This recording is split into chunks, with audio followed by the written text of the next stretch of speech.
Hello everyone, welcome to this video. In this video we will discuss ancient history. This video is for revision purpose. ये video आपको help करेगा revision के लिए। जिन्होंने already ancient history पढ़ लिया है ये उन्हीं को हेल्प करेगा.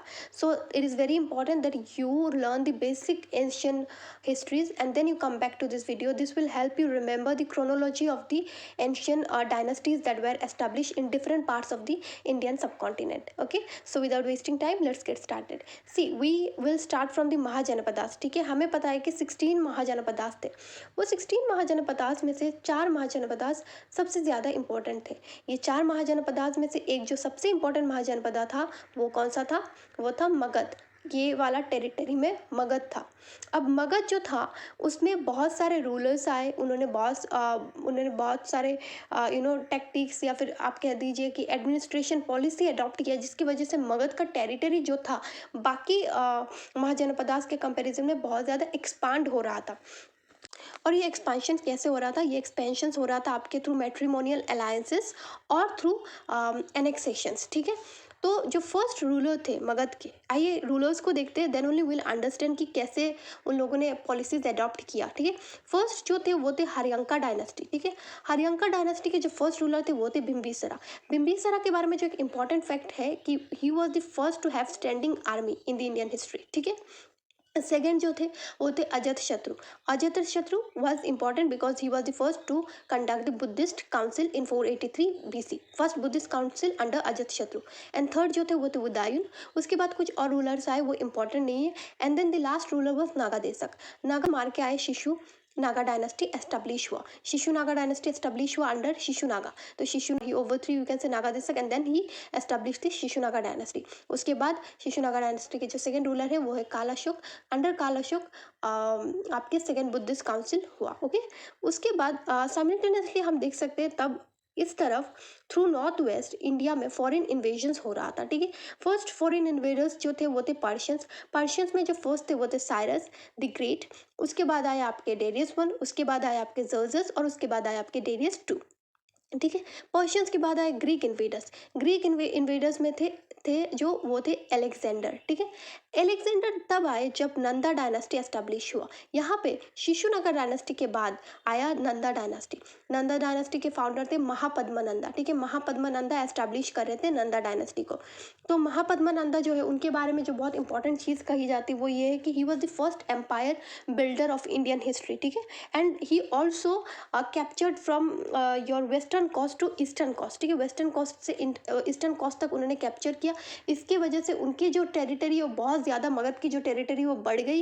एंड मगध जो पहले किंगडम के पोजीशन में था अब एम्पायर के पोजीशन में बन गया क्योंकि उसमें टेरिटरी एक्सपांशन हो गया. ठीक है, अंडर महापद्मनंदा. इसीलिए महापद्मनंदा को पुरानाज में सर्वशत्रनाथक भी कहा जाता है. ठीक है, फिर आते हैं आपके धनानंदा. जब एलेक्जेंडर आए इंडिया में तब धनानंदा रूल कर रहे थे. धनानंदा जो थे वो एक तब उन्होंने क्या किया, because of Alexander's invasion to other parts of the Indian subcontinent, Nanda dynasty डर गई and the weakness of Nanda dynasty लोगों को दिखाई दिया. एंड तभी क्या किया धनानंदा ने, एक जो गलती की वो थी उन्होंने टैक्स रेट बहुत ज़्यादा बढ़ा दिया था जिससे लोग बहुत ज़्यादा नाखुश थे. तो इसी चीज़ का फ़ायदा उठा के चंद्रगुप्त मौर्य ने with the help of Kautilya overthrew Nanda dynasty and then establish the Maurya dynasty. यहाँ पे अलेक्जेंडर जब आए थे उन्होंने यहाँ पे जो छोटे मोटे और because Magadh was of course the central here, Magadh was the most famous and prominent kingdom at that period of time. But उसके साथ साथ कुछ और छोटे छोटे किंगडम्स यहाँ पे भी थे. उसमें से एक छोटे किंगडम में थे पोरस. ठीक है, पोरस रूल कर रहे थे. अब पोरस जब अलेक्जेंडर गए पोरस के यहाँ पे पोरस की जो टेरिटरी उसको एनेक्स करने, despite of the fact that Alexander के पास बहुत ज़्यादा आर्मीज थे, Porus still fought with Alexander. And उनके ब्रेवरी को देखकर अलेक्जेंडर बहुत ज़्यादा खुश हो गए. उन्होंने जो टेरिटरी पोरस से कैप्चर किया था, though he defeated Porus but then he return the territory to Porus again. And this battle is known as battle of Hydaspes. ठीक है, बैटल ऑफ हाइडेस्पिस. ओके, तो बैटल ऑफ हाइडेस्पिस किया उन्होंने।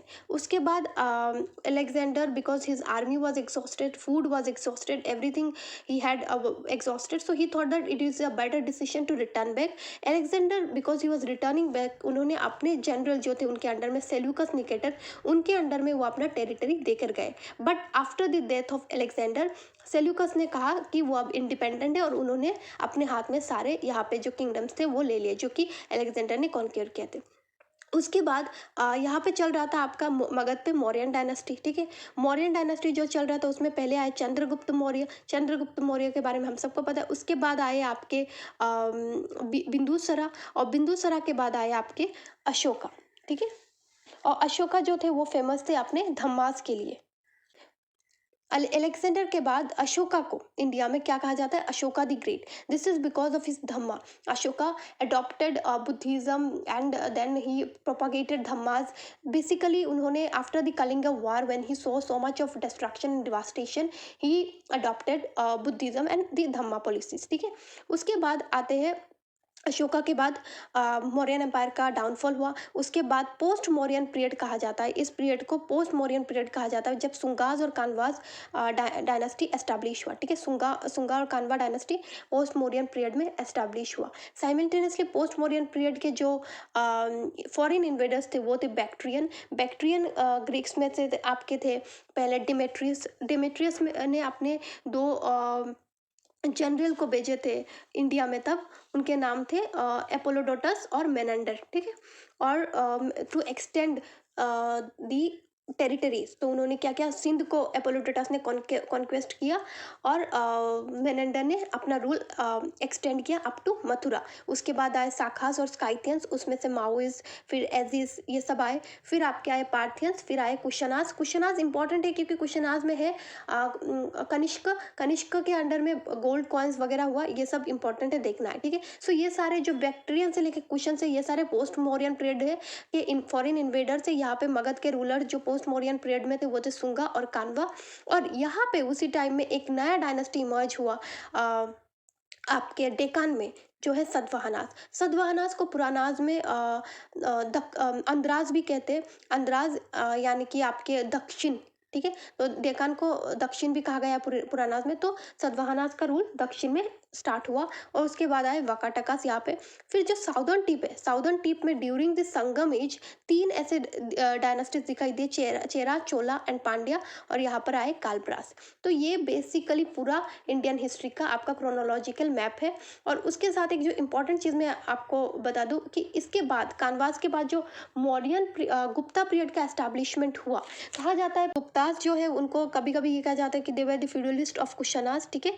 और गुप्ता रूलर के जो फाउंडर थे वो थे चंद्रगुप्ता वन। उसके बाद आए समुद्रगुप्ता, और उसके बाद आए चंद्रगुप्ता टू, यानी कि विक्रमादित्य भी कहा जाता है। फिर आए आपके कुमार गुप्ता, फिर आए आपके स्कंदगुप्ता।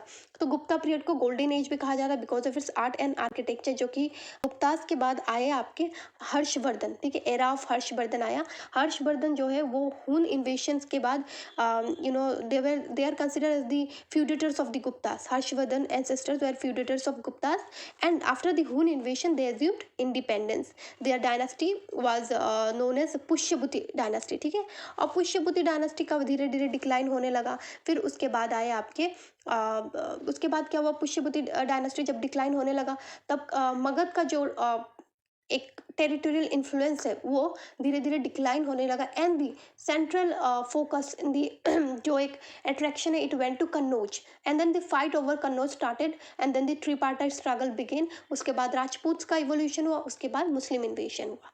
तो ये क्रोनोलॉजी था basically up to the Kanvas in the Magadh, the Calabras in the south, the Varkatakas in the Deccan, and the Kushanas of the foreign invasions you can remember through this video. Thank you.